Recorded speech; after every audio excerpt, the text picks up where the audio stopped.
The BMW's red bow gleamed under my son's Christmas lights like a taunt. I watched from the kitchen window as Marcus handed Linda the keys to her brand new $60,000 gift, his face beaming with pride. "Merry Christmas, Mom Linda," he called out, using that ridiculous nickname that made my teeth clench. My daughter-in-law Ashley squealed and clapped like they'd just cured cancer instead of buying a luxury car for a woman who'd been in our family exactly 8 months. If you're watching this, subscribe and let me know where you're watching from. Me? Well, let me show you what my loving son got his actual mother. I held up the pink plastic piggy bank, shaking it so the 3 lonely dollar bills inside rustled like dead leaves. $3. After 35 years of raising him, after every sacrifice I'd made, every penny I'd spent on his college education, his wedding, his down payment. $3. "It's symbolic, Mom," Marcus had explained with that patronizing tone he'd perfected since marrying Ashley. "You're always saving money, so we thought this would be perfect." Perfect. That's exactly what I'd called it when I smiled sweetly and thanked him for such a thoughtful gift. Because that's what mothers do, isn't it? We smile and pretend our hearts aren't breaking while our children hand us scraps and call it love. I watched Ashley link arms with Linda, both of them admiring the leather interior like schoolgirls. Linda had swooped into our family after my dear husband Tom passed 2 years ago, appearing at every family gathering with her perfectly styled silver hair and designer clothes. Somehow she'd managed to become Mom Linda, while I, the woman who actually birthed Marcus, had been demoted to just Mom, and apparently only worth $3. The December wind rattled my kitchen window as I set the piggy bank on the counter next to the Christmas cards I'd never sent. Cards that would have cost more than my entire gift. The irony wasn't lost on me, though I doubt Marcus would appreciate it even if I explained it to him. I'd spent the morning cooking their Christmas dinner, of course, standing in my kitchen for 6 hours preparing honey-glazed ham, homemade rolls, green bean casserole from scratch, and that ridiculous trifle Ashley insisted on, even though no one but her actually liked it. My feet ached, my back screamed, and my hands were raw from washing dishes. But hey, at least I got $3 out of the deal. The front door opened and I heard Ashley's voice carrying through the house. "Dot, we're heading out to show Mom Linda her new car around town. Not, would you like to come, or want to join us?" Just an announcement that they were leaving, taking their precious Mom Linda on a victory lap while the woman who'd provided their Christmas feast stood alone in her kitchen holding a children's toy. I heard Marcus call out, "Thanks for dinner, Mom. We'll see you next week." Next week, when they needed something, no doubt. My jaw tightened as I listened to their car doors slam, one after another, followed by the distinctive purr of a $60,000 engine pulling out of my driveway. The house fell silent, except for the hum of the dishwasher and the ticking of the grandfather clock Tom had loved.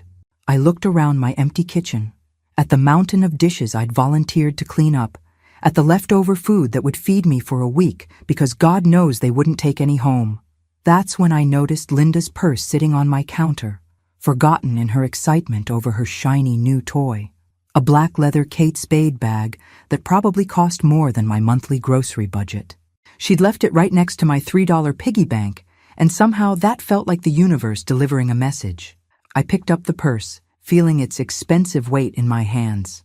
Inside I could see her wallet, thick with credit cards and cash, her phone in a rhinestone case, and a prescription bottle. How careless of her to leave behind something so important. How very careless indeed. A slow smile spread across my face as I carried Linda's purse to my bedroom, where I could examine its contents properly. After all, I was just being helpful, making sure nothing was missing before I returned it. That's what good mothers do. Linda's wallet was a treasure trove of information, and I do mean treasure. As I carefully inventoried the contents on my bedroom dresser, I couldn't help but marvel at how much someone could learn about a person from their purse. Cash, nearly $400. Credit cards from every major bank, plus store cards for Nordstrom, Saks, and Tiffany. But it was the folded papers tucked behind her driver's license that made my eyebrows shoot up. Bank statements. 3 of them, printed just last week.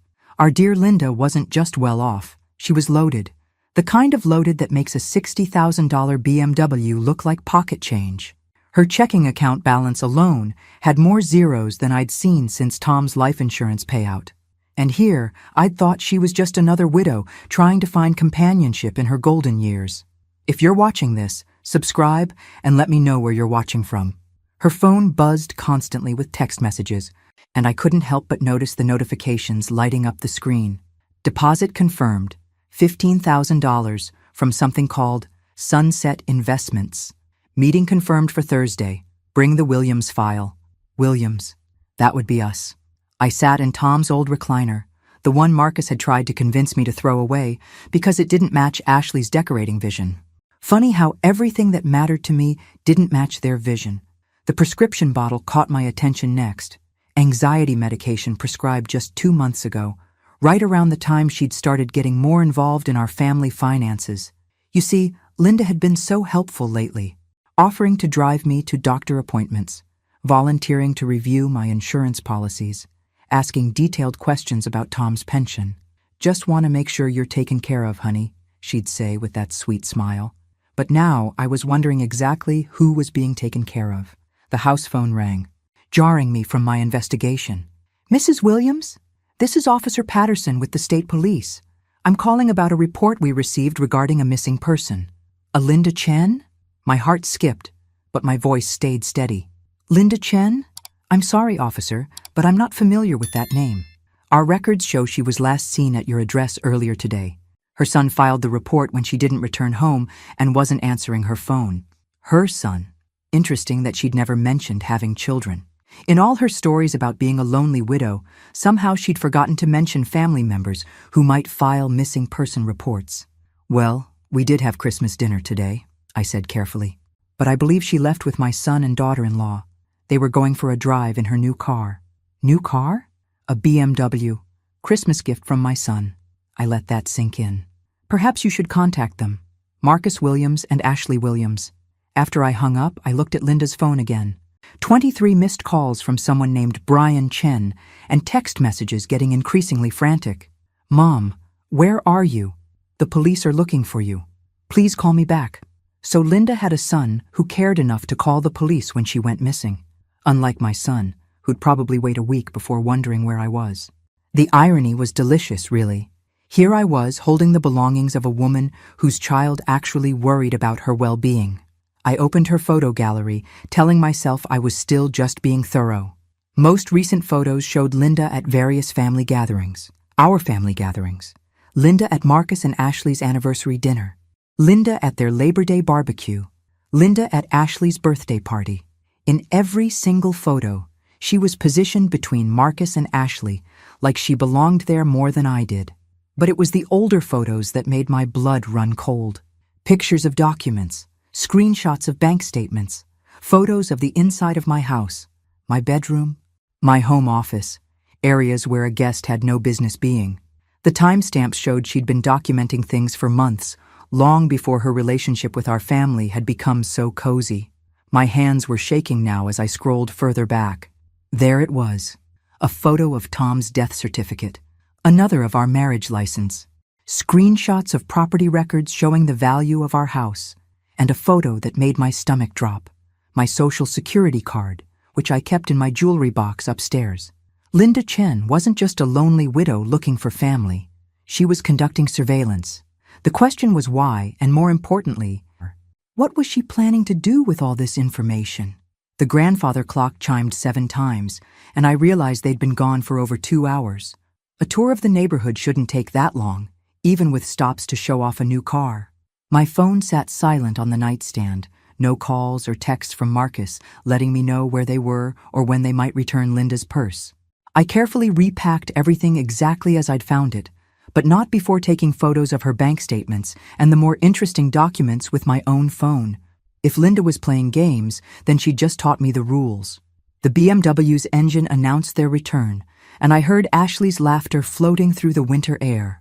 I positioned myself in the kitchen, Linda's purse in hand, ready to play the concerned mother who'd discovered their oversight. But as I watched Linda through the window, studying her face as she walked toward my door, I noticed something I'd missed before.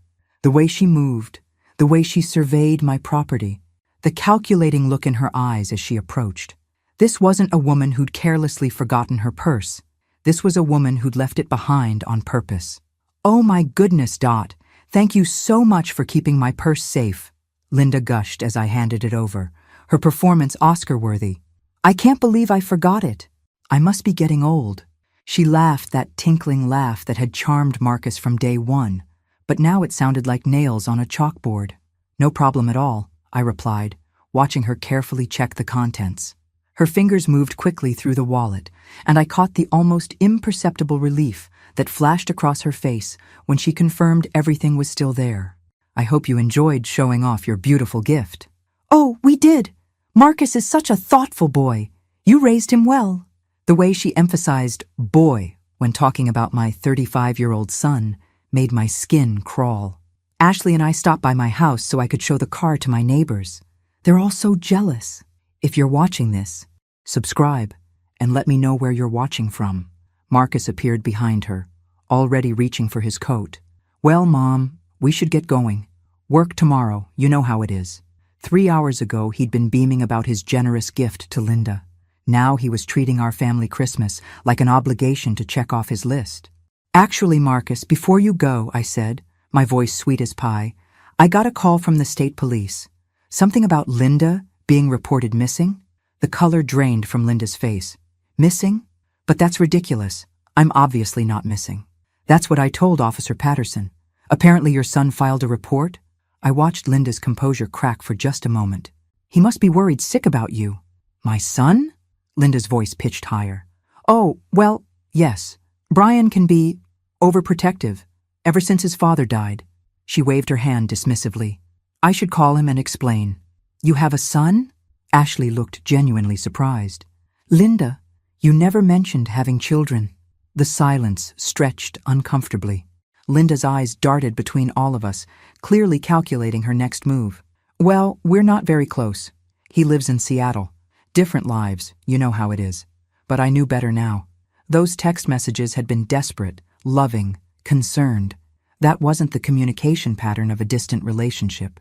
Linda had been lying to us about being alone in the world, just like she'd been lying about so many other things. "How wonderful that you have family," I said, still smiling. "And they care enough to worry when you don't come home." "That's precious." Marcus shifted uncomfortably. "Mom, we really need to get going." "Early morning tomorrow?"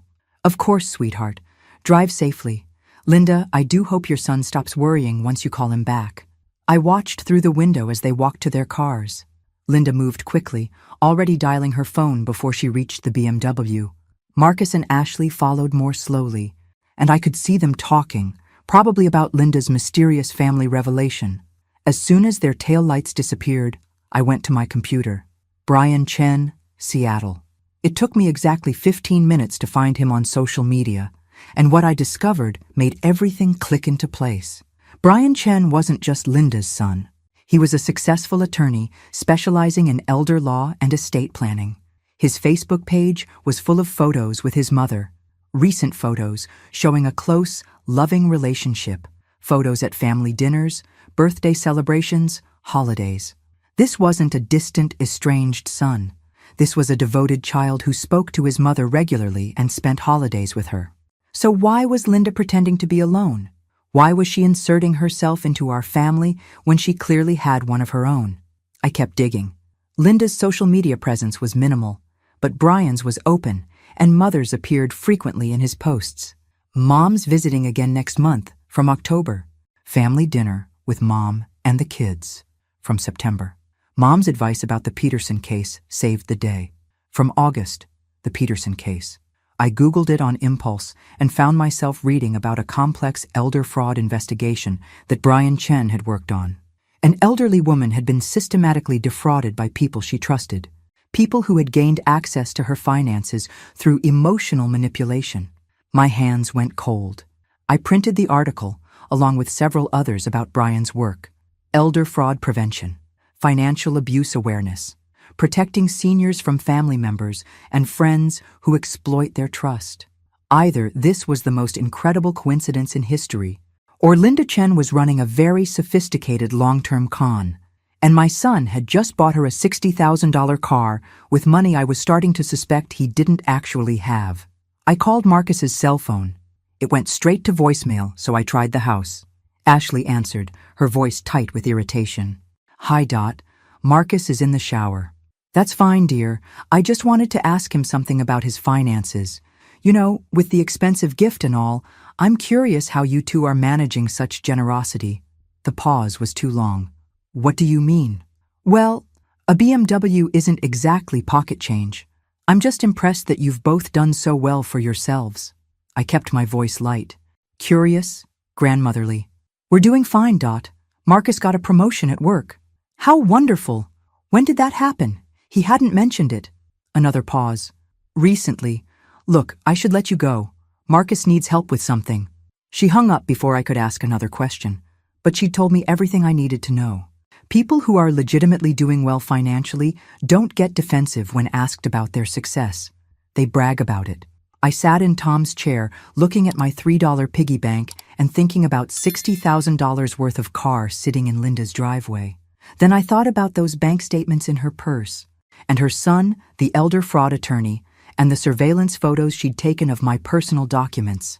Something was very wrong with this picture, and I was starting to suspect that I wasn't the only victim in Linda Chen's game. The question was whether Marcus and Ashley were players or pawns. Either way, tomorrow I was going to start finding out exactly what Linda Chen was really after. And if my instincts were right, Christmas was about to become very interesting indeed. I didn't sleep much that night. Instead, I sat at my kitchen table with a pot of coffee and every piece of information I could find about Linda Chen. Brian Chen, and something that was becoming clear, wasn't adding up. By sunrise, I had a plan that would have made Tom proud. My first call was to Brian Chen's law office in Seattle. I used my sweetest grandmother voice when his secretary answered. "Hello, dear. This is Dorothy Williams from Virginia. I'm calling about Brian's mother, Linda. There was a little incident yesterday, and I want to make sure she's all right." "Oh, you must be the family friend she's been visiting. Mr. Chen was so worried yesterday when his mother didn't answer her phone. Is she okay? If you're watching this, subscribe, and let me know where you're watching from." Family friend. Interesting choice of words. Yes, she's fine now. But I'm curious, how long has Linda been staying in Virginia? Brian must miss her terribly. "Oh, it's been several months now. Since September, I think. He calls her every day. Such a devoted son. He was planning to visit for Christmas, but Linda insisted she wanted to spend the holidays with her new friends there." September. Linda had been in Virginia since September, which meant she'd been planning whatever this was for 4 months. And she'd deliberately kept her son away for Christmas so he wouldn't interfere with her operation. Well, she's certainly become part of our family here. My son even bought her a car yesterday. The silence on the other end was deafening. "I'm sorry, did you say your son bought her a car?" "A beautiful BMW. $60,000. He's so generous." "Mrs. Williams, I think there might be some confusion. Linda has her own car and her own money. She wouldn't need anyone to buy her anything. She's quite well off financially." I let that sit for a moment. Oh my. Well, perhaps I misunderstood. You know how it is with us older folks. After I hung up, I poured another cup of coffee and stared out at my winter garden. Linda Chen was wealthy, had a devoted son, and owned her own car. So why was she letting my son spend $60,000 on another one? And why was she pretending to be alone? My phone rang, and Marcus's name appeared on the screen. Finally. "Mom, we need to talk." "Good morning to you too." "Sweetheart, how did you sleep?" "Mom, seriously, Ashley and I are coming over. We'll be there in an hour." The tone was all wrong. This wasn't a social visit. This was an intervention, which meant Linda had already gotten to them. I spent the next hour preparing for battle. They arrived looking like they'd dressed for a funeral. Marcus wore his serious business suit, and Ashley had on her handling difficult clients outfit. They sat across from me at my kitchen table, like a tribunal. "Mom," Marcus began, his voice carefully controlled, "Linda is very upset. She feels like you violated her privacy yesterday." I raised an eyebrow. "Raised? By keeping her purse safe? I'm afraid I don't understand." "She thinks you went through her things." "Well, of course I did. What if something had fallen out? What if she'd had medication that needed to be refrigerated? I was being responsible. Ashley leaned forward. Linda feels uncomfortable about some of the questions you asked last night. About her son, about her finances. I was making conversation. I thought it was wonderful that she has family who care about her. Marcus's jaw tightened. The thing is, Mom, Linda's been through a lot. Her relationship with her son is complicated, and she doesn't like to talk about it. Complicated. That wasn't how Brian's secretary had described their daily phone calls and family dinners. I see. And the police call? Was that complicated too? They exchanged looks. Ashley spoke carefully. Linda explained that her son has some control issues. He gets anxious when he doesn't know where she is. It's actually part of why she needed to get away from Seattle. Control issues. I almost laughed at the audacity. They were rewriting the narrative in real time, turning a concerned son into a controlling monster to explain away yesterday's inconvenient phone call. How awful for her, I said sympathetically. It must be so hard to have family who care too much. Marcus missed the sarcasm entirely. Exactly. That's why what you did was so hurtful. She trusted us with her privacy, and then you started interrogating her about her personal life. Marcus, I asked where her son lived. That's hardly an interrogation. Mom, the point is, Linda is family now. She's been like a mother to us, especially after Dad died. She's been there for us in ways that... He stopped himself, but the damage was done. In ways that what, Marcus? In ways that I haven't been. Ashley jumped in quickly. That's not what he meant. No, I think it's exactly what he meant. Linda has been like a mother to you. The kind of mother who deserves a $60,000 BMW, unlike your actual mother who deserves $3 in a piggy bank. The silence was arctic. Marcus's face flushed red. That gift was symbolic, Mom. You know that? Yes, you've explained the symbolism. I'm a penny-pinching old woman who should be grateful for scraps. I stood up and walked to the window. Tell me something, Marcus. How exactly did you afford Linda's car? What do you mean? I mean, $60,000 is a lot of money, even for someone with your new promotion. Another exchanged look. Ashley's tell was that she touched her wedding ring when she was lying. She was touching it now. We saved up, Marcus said. For how long? Mom, I don't think our finances are any of your business. You're absolutely right. Your finances are none of my business, just like Linda's purse contents are none of hers. I turned back to face them. But I'm curious about something else. This promotion you got, Marcus, when did that happen exactly? He shifted uncomfortably. A few months ago. What's your new title? Regional Sales Manager. At the same company? Yes. I nodded thoughtfully. That's interesting, because I ran into your old boss, Jim Henderson, at the grocery store last week. He mentioned they'd had to let several people go recently. Budget cuts. He was worried about you. Marcus went very still. Ashley's hand was practically welded to her wedding ring. Jim doesn't know about internal promotions, Marcus said finally.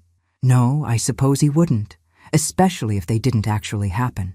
The kitchen fell silent except for the tick of the grandfather clock. Finally, Ashley spoke up. I think we should go. This conversation isn't productive. You're probably right.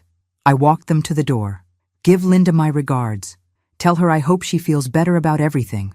As I watched them drive away, I realized the game was more complicated than I'd thought. Linda wasn't just running a con on me. She was running one on Marcus and Ashley, too. The question was whether they were willing participants or just as much victims as I was supposed to be. Either way, it was time to level the playing field. I spent the rest of the day playing detective, and what I discovered made my blood boil. Marcus hadn't gotten a promotion. In fact, according to his company's public records, he'd been written up twice in the last 6 months for poor performance. The $60,000 BMW hadn't come from his success. It had come from somewhere else entirely. A quick check of public records showed that Marcus and Ashley had taken out a second mortgage on their house 3 months ago. $70,000, approved in October. Right around the time Linda would have been gathering all that financial intelligence from her little surveillance operation in my house. If you're watching this, subscribe and let me know where you're watching from. The pieces were falling into place, and the picture they formed made me sick to my stomach. Linda had spent months collecting information about my finances, my property values, my late husband's pension. Then somehow, she'd convinced my son to go into debt to buy her an expensive gift, probably with promises about how it would all work out in the end. I had a feeling I knew what those promises involved. My laptop screen showed the results of another search I'd been dreading: Dorothy Williams' property records. Sure enough, there it was. My house had been appraised 3 months ago, an appraisal I'd never authorized, never been present for, and never seen the results of. The estimated value made my heart skip a beat: $450,000. Tom and I had bought this house for $60,000 30 years ago. We'd had no idea it had appreciated so dramatically, but apparently Linda Chen had known exactly what it was worth. I called the appraisal company, using my most confused elderly lady voice. "Hello, this is Dorothy Williams on Elm Street. I'm calling about the appraisal that was done on my property in October. I seem to have misplaced the paperwork." "Of course, Mrs. Williams. Let me pull that up. Yes, here it is. October 15th. The appraisal was ordered by Marcus Williams for estate planning purposes." Estate planning. My estate being planned while I was still very much alive. And he was authorized to order this. How exactly? Well, he's listed as your power of attorney on the request form.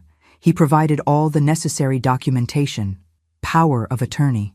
I thanked the woman and hung up, my hands shaking with rage. I had never, ever granted Marcus power of attorney over anything. But apparently someone had created paperwork claiming otherwise. I drove to my lawyer's office without calling ahead. Margaret Patterson had handled Tom's will and our estate planning for 20 years. If anyone had filed power of attorney documents, she would have copies.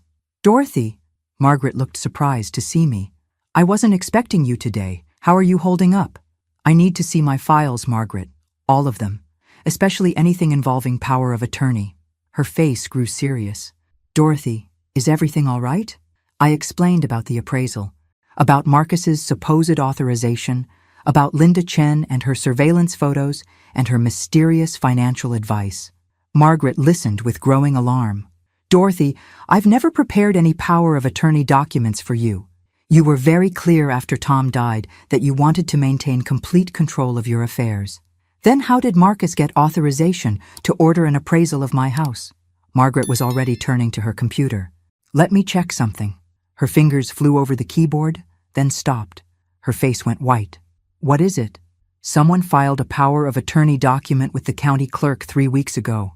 It's notarized and appears to grant Marcus Williams complete authority over your financial and property matters." The room spun a little. "That's impossible. I never signed anything like that. Dorothy, I need you to look at something." She turned her monitor toward me. There on the screen was a legal document bearing my name and signature. It looked official, complete with a notary seal and witness signatures. It was also a complete forgery. "The signature looks like yours," Margaret said carefully. I studied it closely. "It's close, but look at the Y in Dorothy. I always loop it twice. This only has one loop, and I never dot my I's with circles. I use plain dots." I pointed to several inconsistencies in the handwriting. "This is a very good forgery, but it's not my signature." Margaret's expression was grim. "Dorothy, if someone forged legal documents to gain control of your assets, this is fraud. Serious fraud. We need to call the police."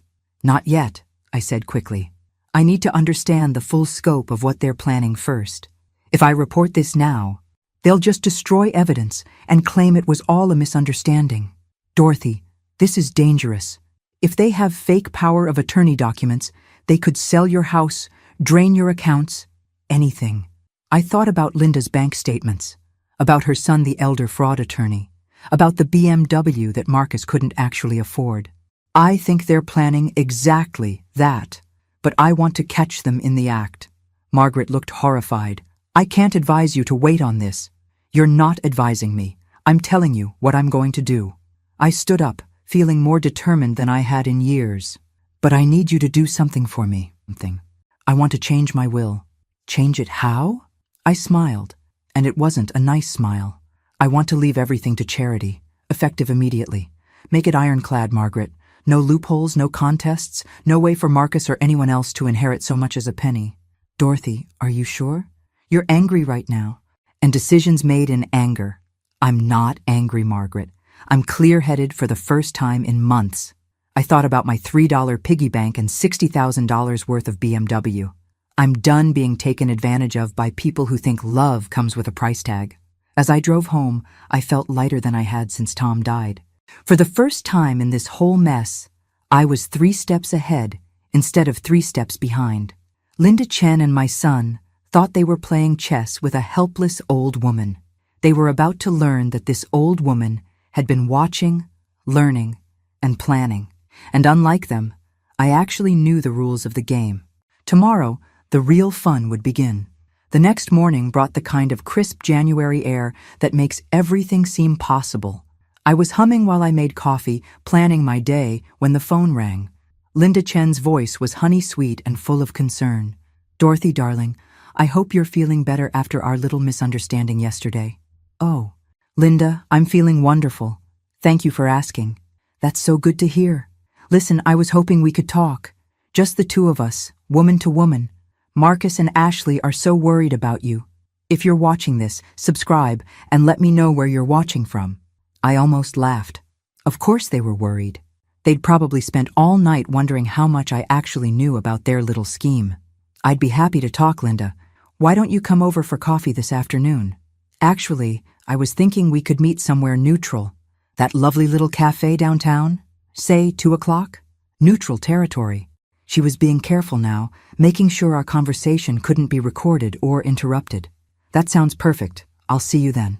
I spent the morning preparing for what I suspected would be Linda's first serious attempt at manipulation. I dressed carefully, my best sweater, Tom's wedding ring prominently displayed, just a touch of lipstick. I wanted to look like a harmless widow, someone who might be easily convinced to make poor decisions. The cafe was nearly empty on a Tuesday afternoon. Linda had chosen a corner table where we could talk privately, and she'd arrived early to secure the position. I noted the way she'd positioned herself with her back to the wall, where she could see everyone coming and going. This wasn't a grieving widow having coffee with a friend. This was a predator preparing to strike. "Dorothy, you look lovely today," Linda said, standing to hug me. "I'm so glad we could do this." "Me too, dear. It's nice to have some girl time."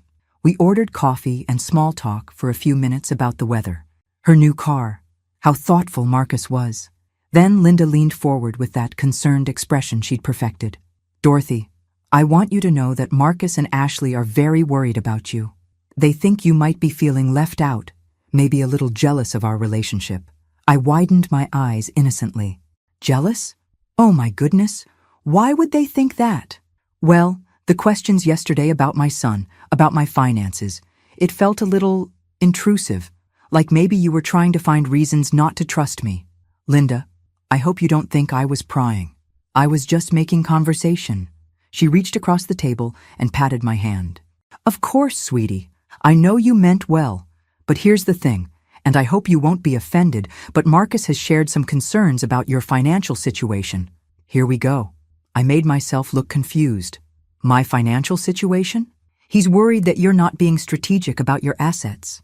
You know, planning for the future, making sure your money works as hard as possible for you." "I think I'm doing fine, dear. Tom left me well provided for." Linda's smile became more intense. "But Dorothy, are you really maximizing your potential? That beautiful house of yours, for instance. It's worth so much money just sitting there. You could be leveraging that equity, making investments that would secure your future." "Investments?" "Well, yes. Marcus mentioned that you've been talking about maybe downsizing, finding something more manageable. And I happen to know some people who specialize in helping seniors transition their assets in tax-advantaged ways." I blinked slowly, as if processing this information. Tax-advantaged ways? It's complicated, but basically, there are legal strategies that can protect your wealth from estate taxes while giving you access to much more liquid capital. You could sell the house to an investment group I work with, then lease it back at a very reasonable rate. You'd have hundreds of thousands of dollars to invest, plus you could stay right where you are. The audacity was breathtaking. She was proposing that I sell my house to her associates, then rent it back from them, essentially paying them to live in my own home while they controlled the asset.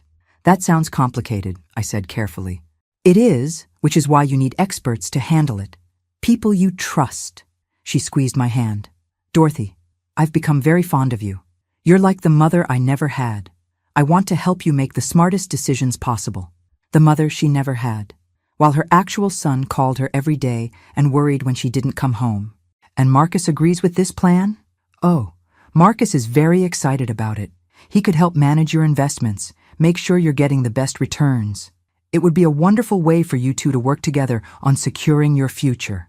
There it was, the full scope of the con. Sell my house to Linda's associates. Give Marcus control of the proceeds and somehow trust that they'd all act in my best interests while I paid rent to live in my own home. It sounds like you've put a lot of thought into this, Linda. I have, because I care about you, Dorothy. We all do. She leaned back, confident now that she had me considering the bait. Of course, timing is important with these kinds of strategies. The investment group I'm thinking of only takes on new clients at certain times of the year. When would that be? Well, we'd need to move fairly quickly, within the next few weeks probably. Of course. Create urgency. Pressure me to make a decision before I had time to think it through or consult with anyone who might talk sense into me. I nodded thoughtfully. This is a lot to consider, Linda. I'd need to think about it carefully. Of course, sweetie.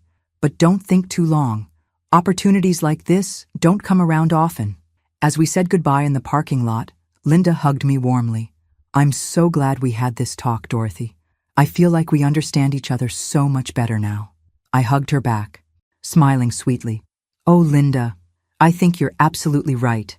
I understand perfectly now. Driving home, I couldn't stop grinning.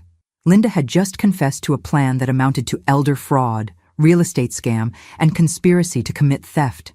She'd handed me everything I needed to destroy her, Marcus and Ashley in one tidy conversation. But I wasn't ready to spring that trap yet.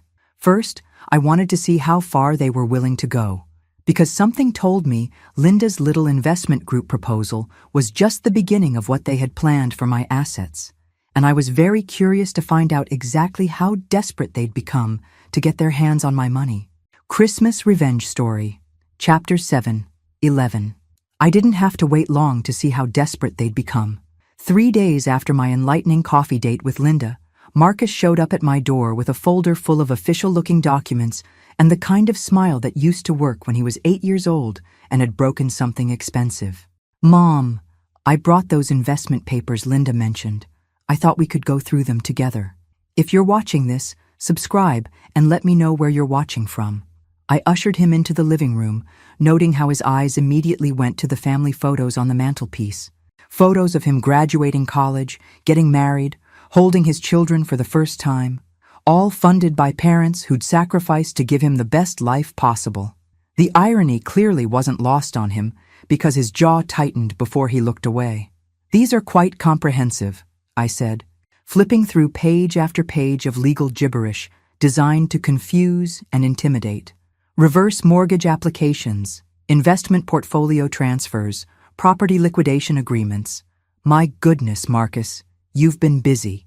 Linda's friends are very thorough. They want to make sure everything is done properly. Legally. I raised an eyebrow at that last word. Legally. Yes, that's important, isn't it? I set the papers aside and looked directly at my son. Marcus, I need to ask you something, and I want you to tell me the truth. Are you in some kind of financial trouble? His rehearsed composure cracked slightly. What makes you ask that? Well, let's see. You buy a $60,000 car you can't afford for a woman you've known 8 months. You take out a second mortgage on your house. You claim to have gotten a promotion that your company has no record of. And now you're pressuring me to liquidate my assets for mysterious investment opportunities. I smiled sweetly. Call it mother's intuition. Marcus ran his hands through his hair, suddenly looking older than his 35 years. Mom, it's complicated. I'm sure it is. Help me understand. For a moment, I thought he might actually tell me the truth. His shoulders sagged, and he stared at his hands like a little boy caught stealing cookies. Then his phone buzzed, and I saw Linda's name on the screen. Whatever spell of honesty had been building broke immediately. Look, Mom, the bottom line is this. You're sitting on a gold mine here. This house, Dad's pension, your savings. But it's not working for you. It's just sitting there while inflation eats away at its value. And Linda's investment group can fix that? They specialize in helping seniors maximize their assets. You could be making 10 times what you're earning now in interest alone.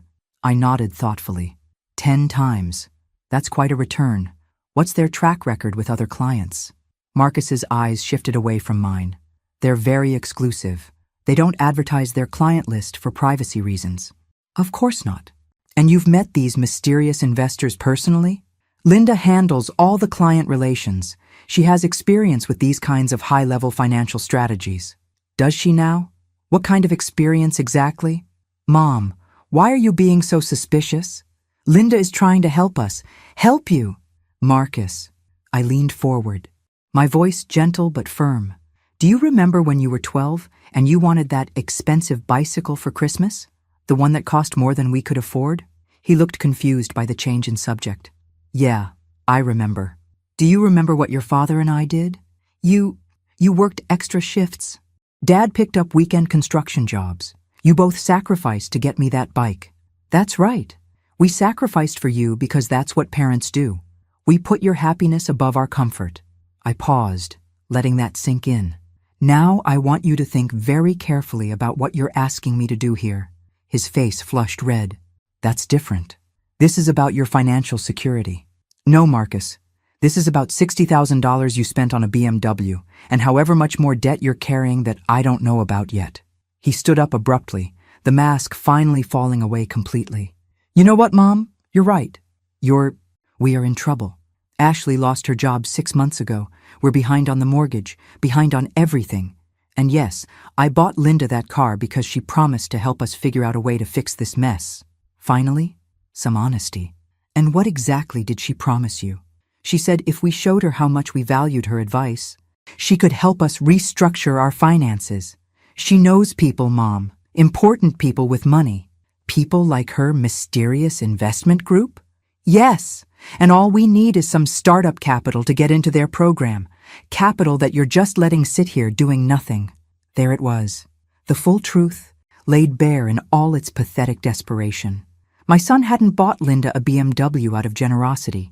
He'd bought it as a down payment on a con job, using money he'd borrowed against his house, betting that he could manipulate his mother into bailing him out. I see.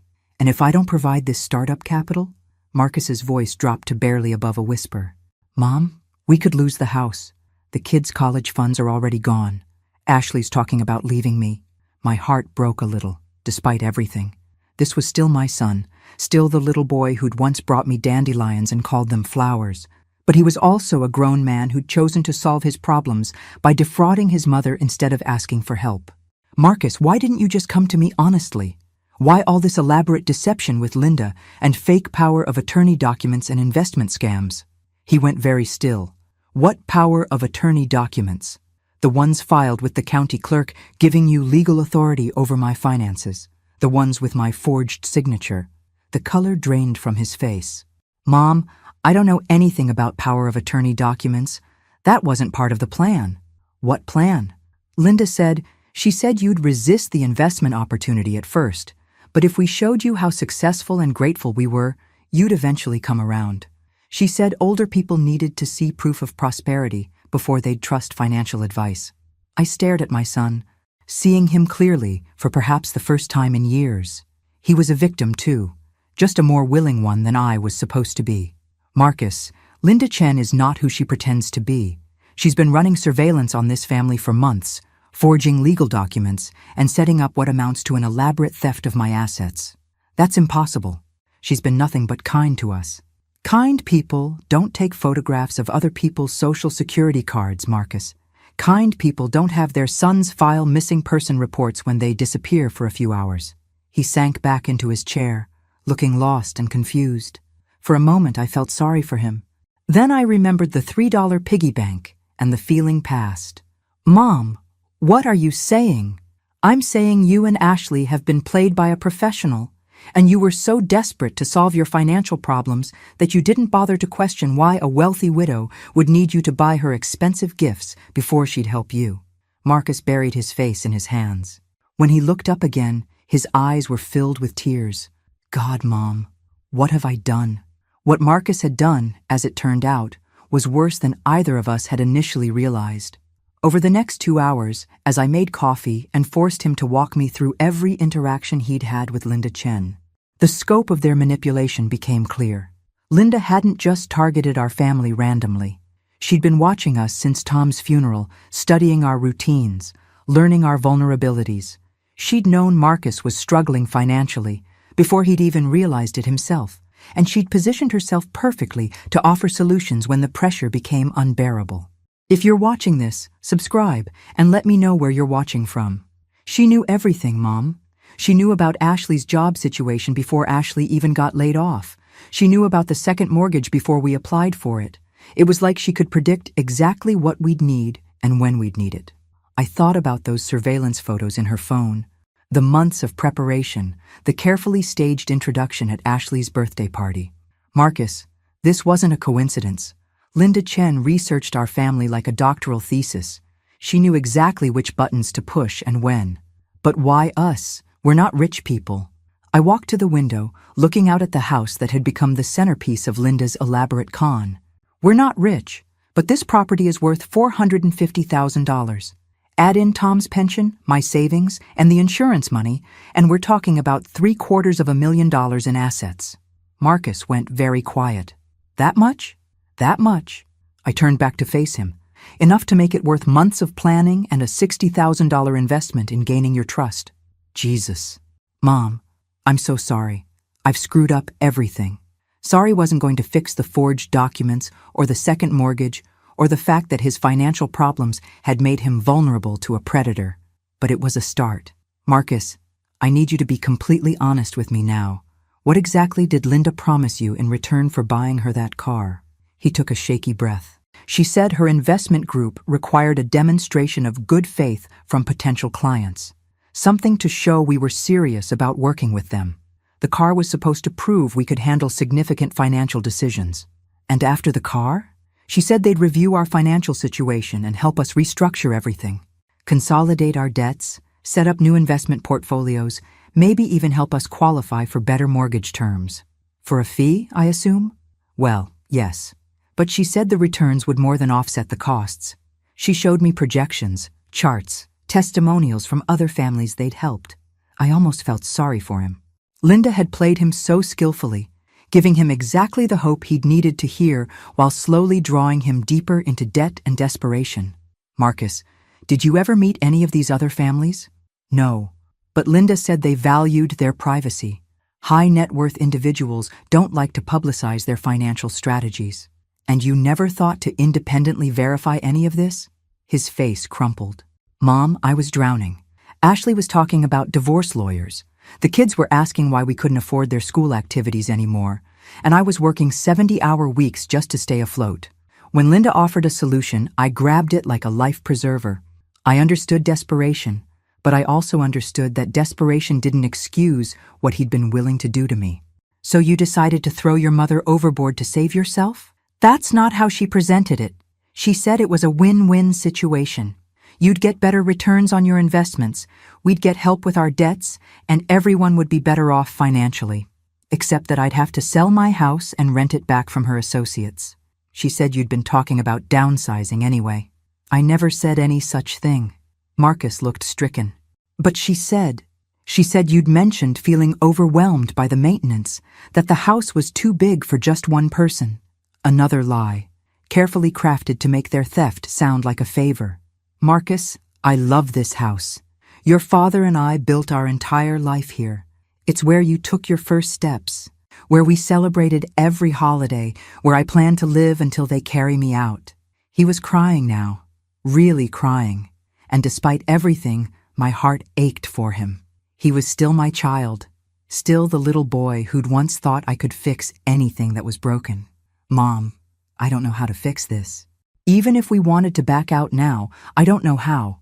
The car loan is in my name. The second mortgage payment is due next week. And Linda keeps talking about the investment group's timeline, how they need decisions soon or the opportunity will disappear. Marcus, there is no investment group. There never was.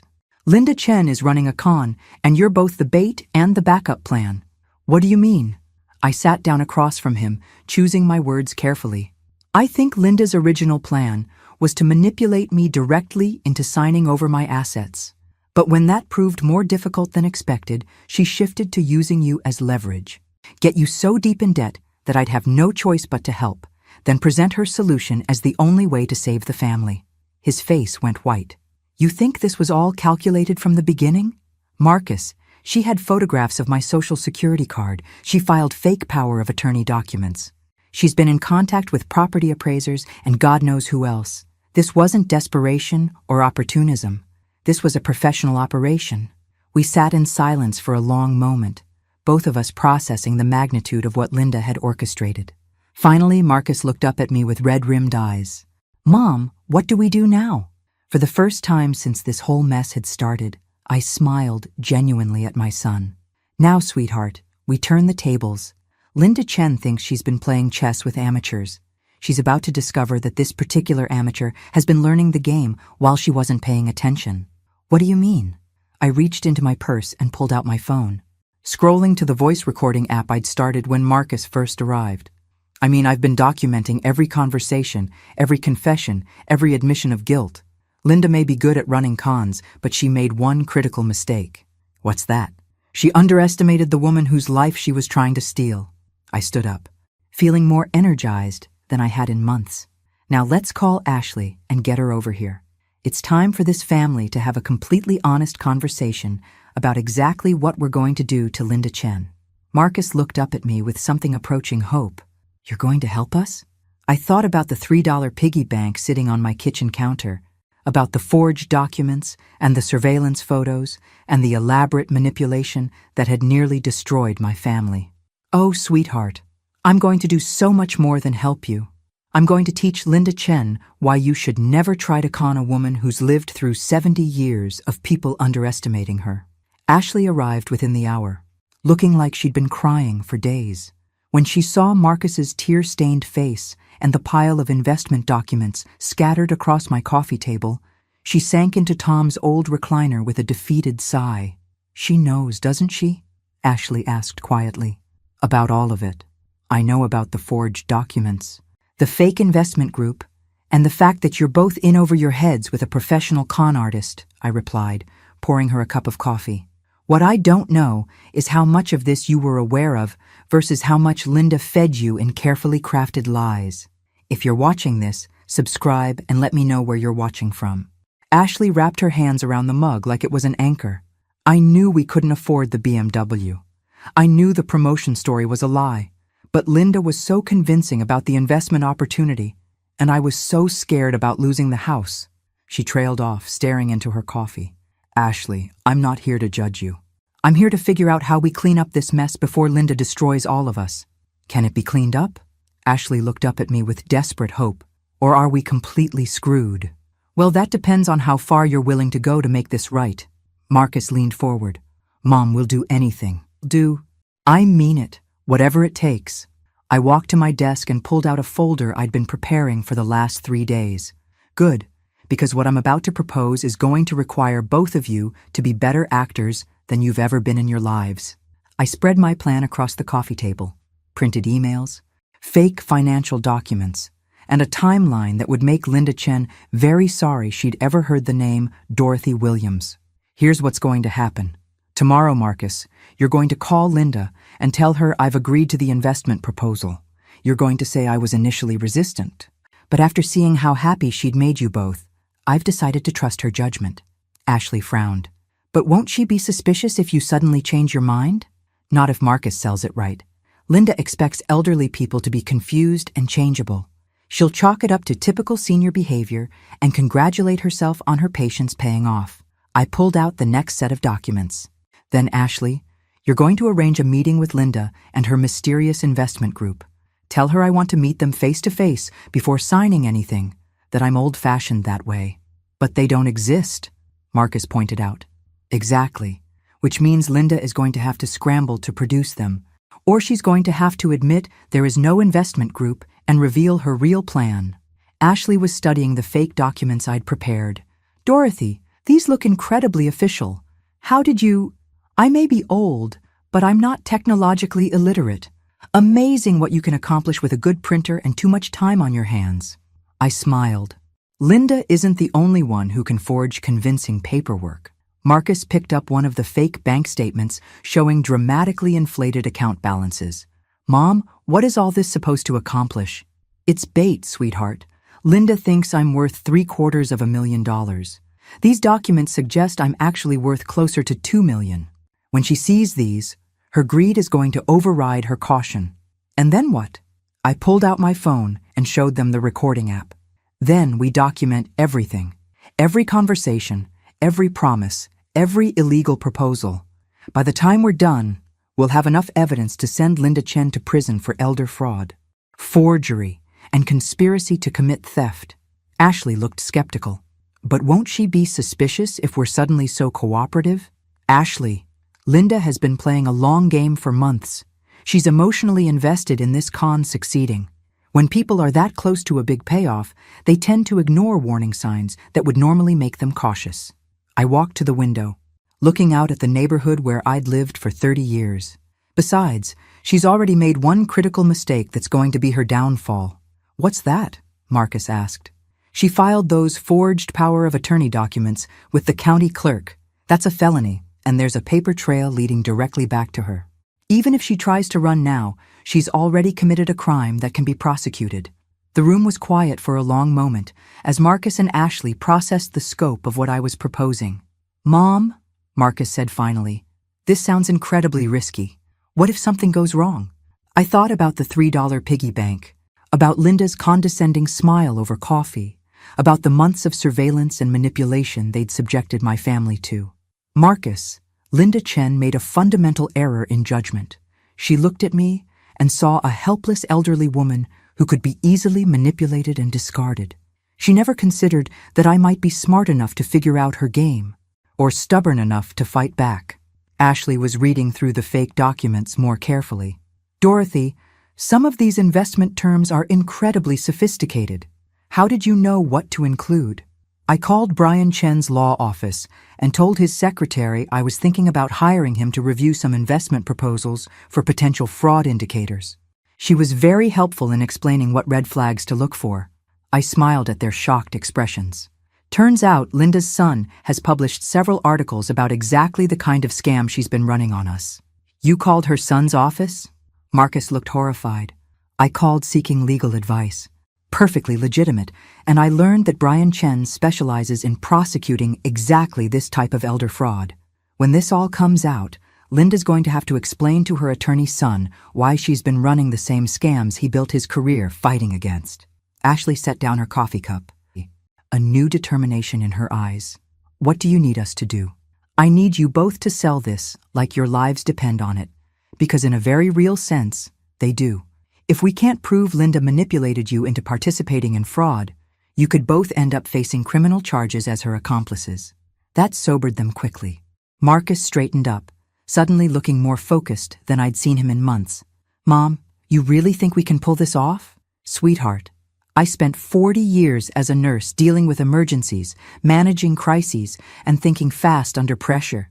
Linda Chen picked the wrong woman to mess with. I gathered up my fake documents and smiled at both of them. Now, let's go over exactly what you're going to say to Linda tomorrow, because by the time we're finished with her, she's going to wish she'd never heard the name Williams. The meeting was set for Friday afternoon at Linda's house, and she was practically vibrating with excitement when she opened the door. She'd dressed for success in an expensive silk blouse and her best jewelry, clearly expecting to close the biggest deal of her career. Dorothy, Marcus, Ashley, come in, come in. She ushered us into her living room, which had been transformed into a makeshift conference room with presentation materials spread across every surface. I'm so excited you've decided to move forward with this opportunity. If you're watching this, subscribe and let me know where you're watching from. The room was a shrine to luxury. Expensive art, designer furniture, fresh flowers that probably cost more than most people's weekly grocery budget. All of it paid for, I suspected, by previous victims who'd been unfortunate enough to trust Linda Chen with their financial futures. Linda, before we begin, I'd like to meet with your investment team, I said, settling into an uncomfortable modern chair that was all style and no substance. I'm old-fashioned about these things. I prefer to look people in the eye before I trust them with my life savings. Linda's smile flickered for just a moment. Of course, Dorothy. Unfortunately, they were called away on an emergency with another client. But I have all their credentials here, and I can answer any questions you might have. An emergency? I raised an eyebrow. What kind of emergency requires an entire investment team? Well, you know how it is with high-stakes financial matters. Sometimes situations require immediate attention. Linda shuffled through her papers nervously. But I assure you, they've reviewed your case thoroughly, and they're very excited about the potential returns. Ashley leaned forward, playing her part perfectly. Linda, Dorothy has been asking some very detailed questions about the investment structure. She wants to understand exactly how her money will be managed. Of course, that's very wise. Linda spread out a series of charts and graphs that looked impressive but were essentially meaningless. Your initial investment of $750,000 would be placed in a diversified portfolio of high-yield securities. I pretended to study the documents carefully. $750,000? But Linda, my assets are worth considerably more than that. Linda's eyes lit up like a slot machine hitting jackpot. Well, yes, but we typically recommend starting with a conservative amount for the first year, then expanding the portfolio as returns demonstrate the program's success. I pulled out my fake bank statements and spread them across her coffee table. But according to my financial review, I have liquid assets of nearly $2 million. Shouldn't I be maximizing the growth potential on all of it? Linda practically lunged for the documents, her composure cracking as greed overrode her caution. Dorothy, these numbers this is substantially more than we initially discussed. Yes, well, I had my accountant do a comprehensive asset evaluation after our coffee meeting. Turns out Tom was even more financially savvy than I'd realized.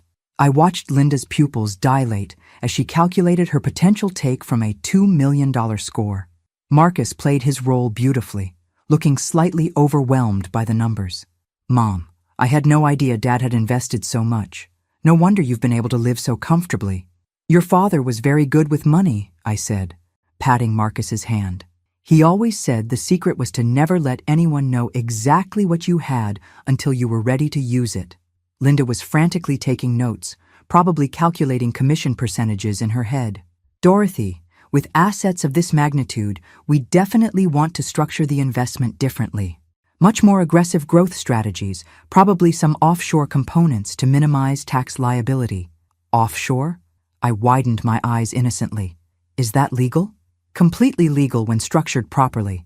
My associates specialize in international investment vehicles that take advantage of favorable tax treaties. Ashley shot me a look. Linda was now proposing money laundering in addition to fraud. We were gathering evidence faster than I dared hope. Linda, this all sounds wonderful, but I'm curious about something, I said, settling back in my chair. How exactly did you get into this line of work? You mentioned having experience with high-level financial strategies. For the first time since we'd arrived, Linda looked genuinely uncomfortable. Well, I've worked with several investment groups over the years. I have a talent for identifying clients who would benefit from specialized services. And your son Brian? Does he work in finance as well? The question hit like a physical blow. Linda went very still, her carefully maintained composure finally cracking completely. My son doesn't work in this field. No. Oh, that's interesting.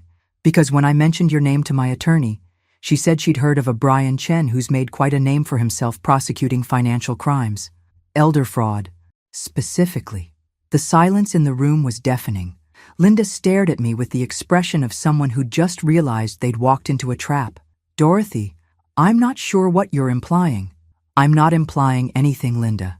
I'm stating facts. Your son, Brian Chen, is an elder fraud attorney in Seattle.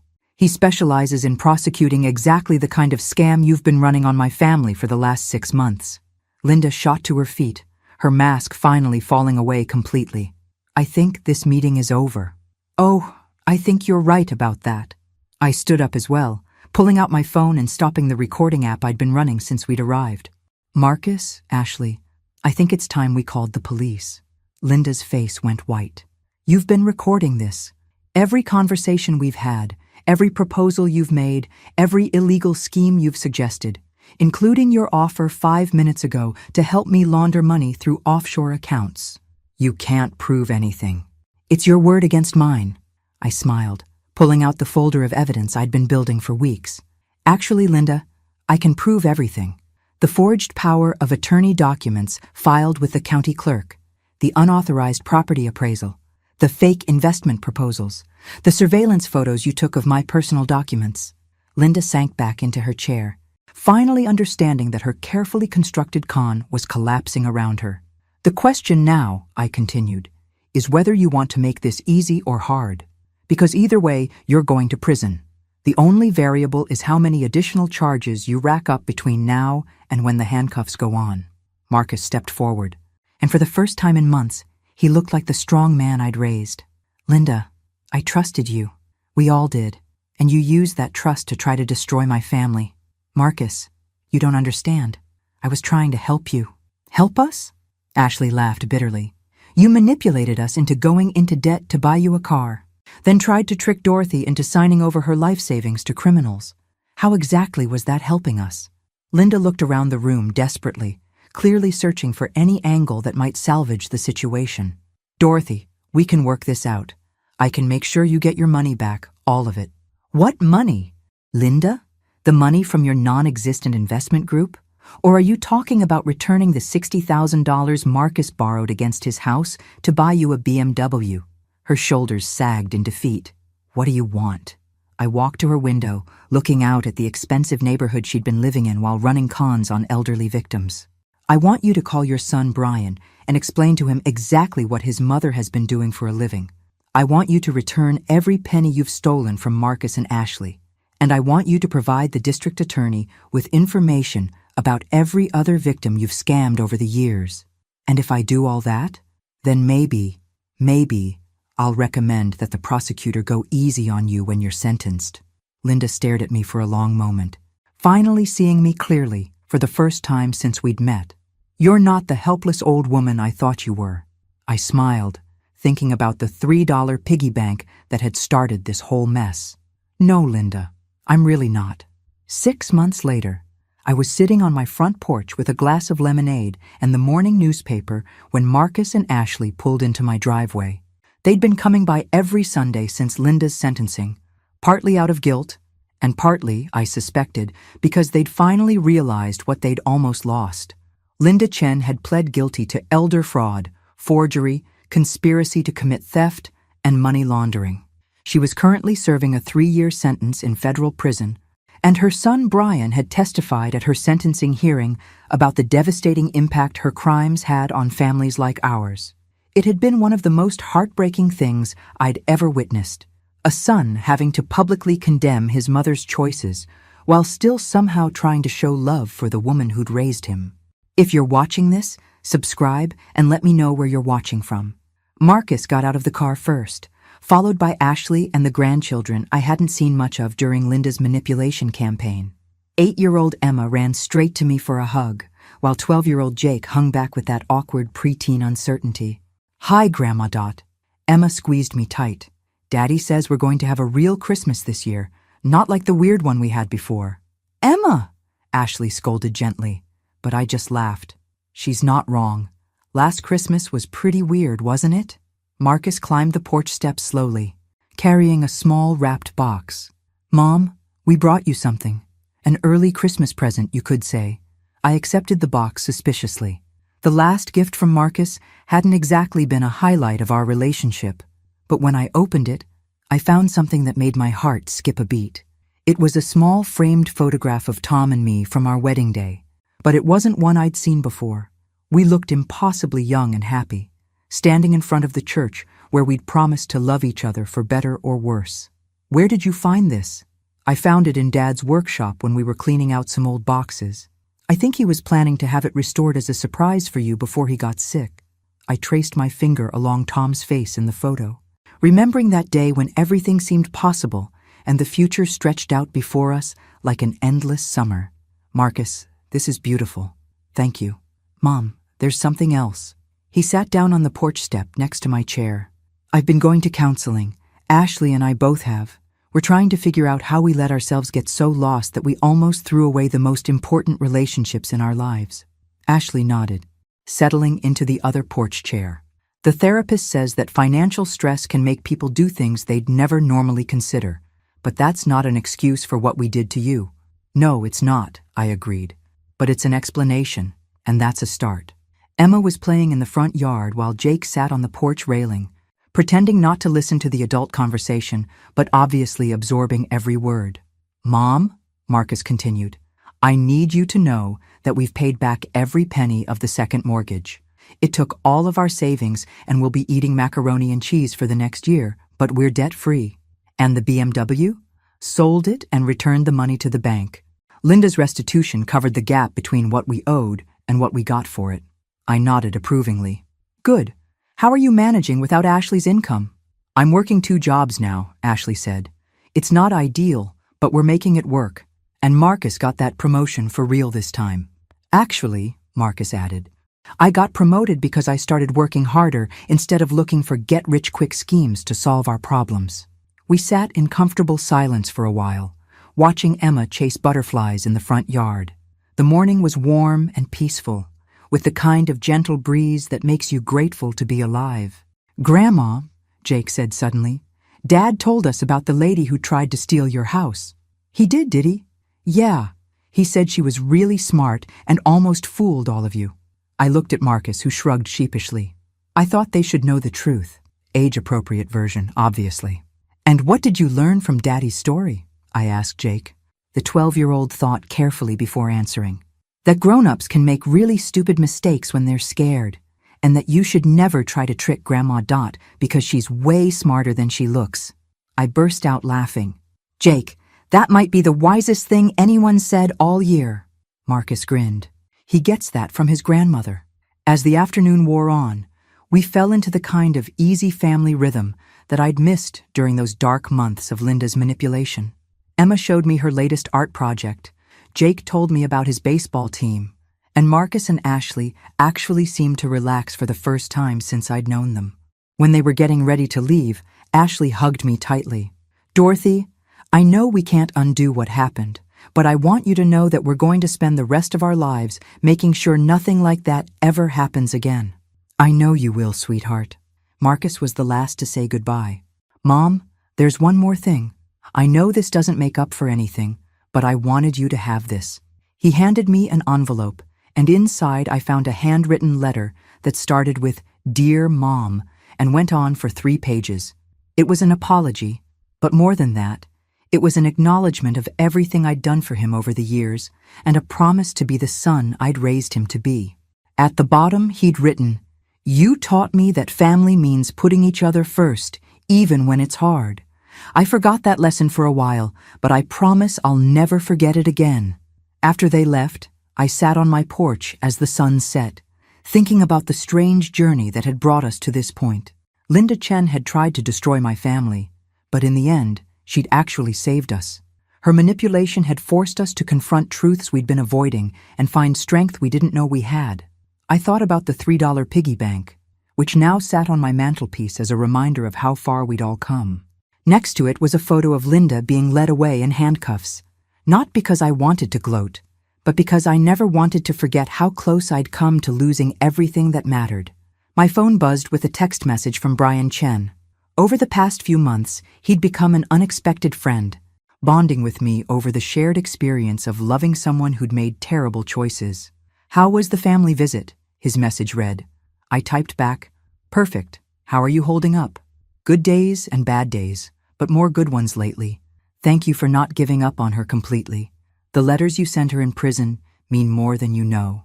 I smiled, looking up at the stars that were just starting to appear in the darkening sky.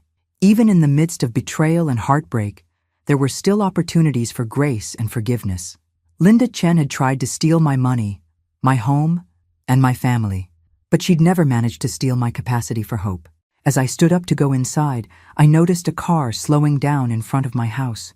For a moment, my heart rate spiked, old fears kicking in. But it was just a neighbor, waving hello as they drove past. I waved back, laughing at myself for the momentary panic. Linda Chen was in prison. Her con had been exposed. And my family was whole again. There were no more shadows to fear, no more schemes to uncover. just a 70-year-old woman who'd learned that sometimes the best gift you can give someone is the chance to face the consequences of their choices, grow from their mistakes, and find their way back to what really matters. I looked back at my house, with its lights glowing warmly in the windows, and smiled. Tom would have been proud of how I'd handled everything, not just the investigation and the evidence gathering, but the forgiveness that came after. Because in the end, that's what family really means. Not just putting each other first when it's easy, but finding your way back to love even when it's hard. And that, I thought as I headed inside, was worth far more than any BMW or investment scheme or $3 piggy bank could ever be. Thanks for listening. Don't forget to subscribe and feel free to share your story in the comments. Your voice matters.